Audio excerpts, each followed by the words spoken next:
This is Jordan Tower with JT News. Make sure you guys have a great Sunday. I hope you guys are relaxing and everything. It's going to be some quick news. Just hit that subscribe button, hit that thumbs up button. First, Juicy J announces a 3-6 Mafia reunion tour. So this is a real 3-6 Mafia reunion tour with him and DJ Paul. DJ Paul's called out Juicy J for years, not supporting 3-6 Mafia and everything. Because, you know, Juicy J had his own solo career that was pretty big for the past 8 years. But, you know, it's time for them to come back together. I guess the bag was right.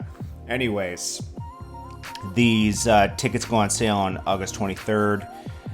Juicy J and DJ Paul have only revealed one tour stop in Mississippi.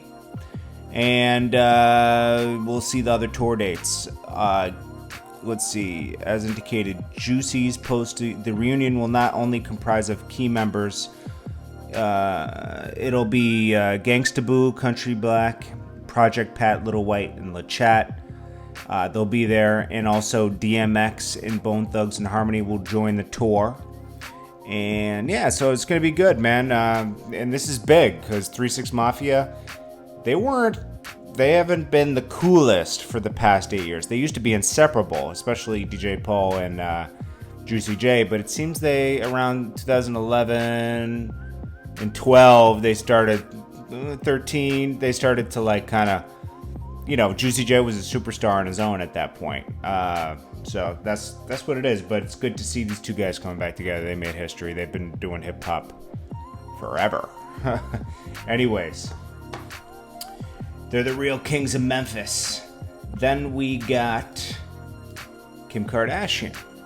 Well, she takes a win. She wins a $300 million lawsuit. I think it was against some app. Let me see exactly what this was. So she gets $300 million win in the Kimoji lawsuit. She had some legal proceedings in regard to Kimojis. It was a former partner accused her of stealing ideas linked to the Kimojis. She launched Kimoji app a few years ago, and it was acquired by the David Liebeson motioned to sue them. Well, that federal case will be dropped against Kim Kardashian. So Kim Kardashian said, "Here's to 146 million. Thanks, guys. What type of content you like best?" Obviously, that's how many followers she has. She's just like a marketing powerhouse. So she can keep her $300 million. I mean, come on. How would they have sued her? $300 million. That's a lot of money. And she's making a ton of money with her lipstick line and everything. Obviously, she's following in the same steps as Kylie. And she's selling her own makeup, which is huge. Alrighty, and then for the main story, Nicki Minaj will probably be on The Breakfast Club this week. I could see that happening. I'm sure they've talked behind the scenes, and they will do a big confrontational, sit down. It's all for album rollout in a way. You know, I like Nicki a lot, but we could go without the yelling and the blow. I know you got to defend yourself, but I like that she has her own platform. She's able to defend herself there. But her having these confrontations with people it's not necessary.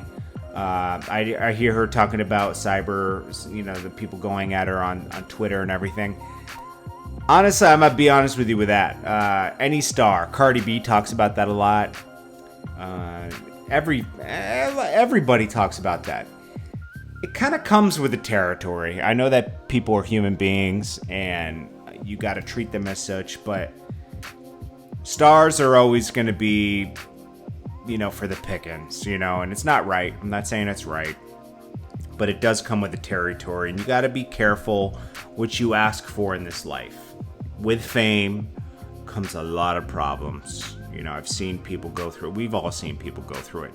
Some people go crazy. Some people lose their life. Some people get addicted to things. Nicki's strong. She can handle it. I know it.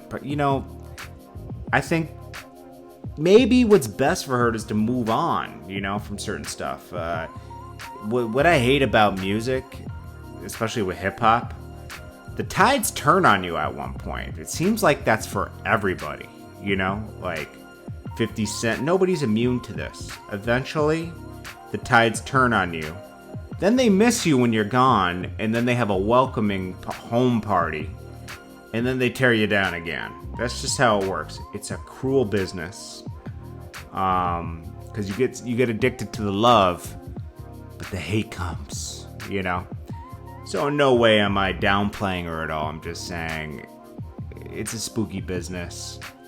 It kind of comes with the territory, and you got to be strategic in how you handle it.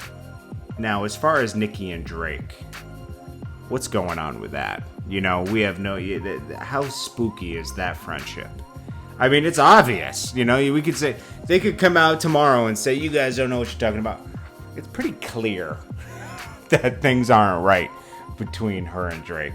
And I think it might be a lot on Drake's part where he gets salty. He likes it when she's single.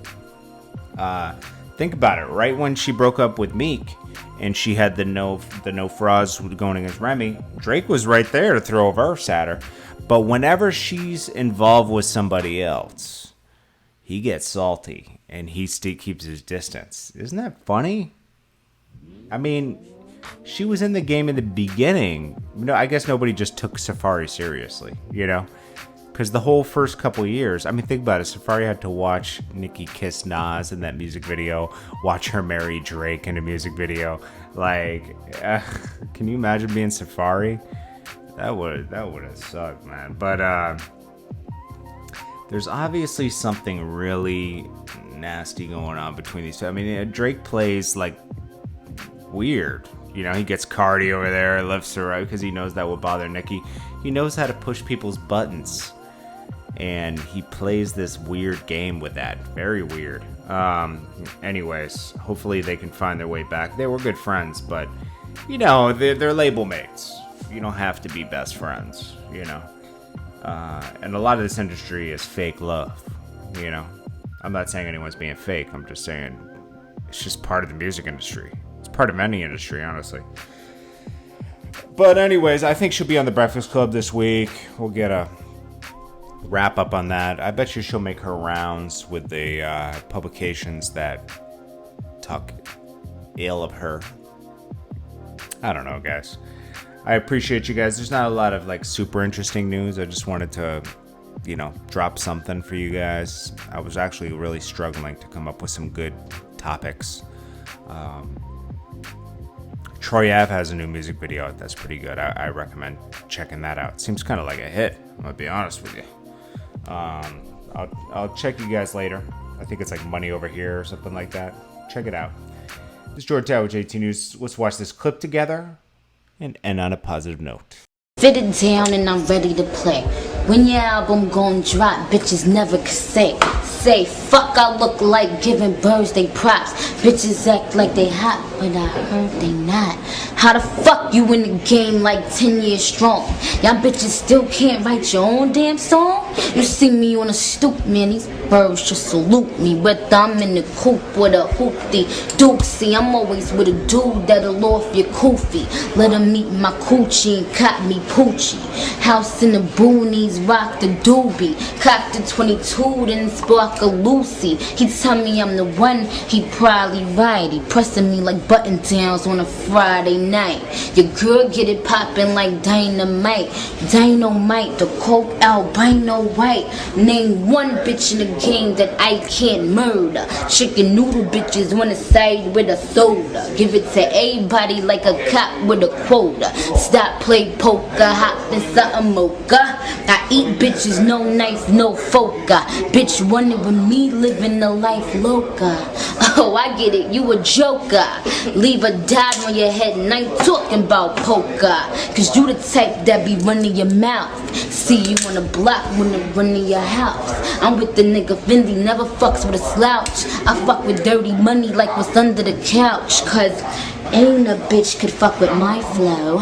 When it come to drugs, mommy, just say no. Either you're on something or you're SLO. Had to switch up the flow, let these skeptics know. I come hard, I don't come with garbage. Just one phone call, they gon' come regardless. I always got the ball, my role with starters. Write my own bars, and my flow's the hardest.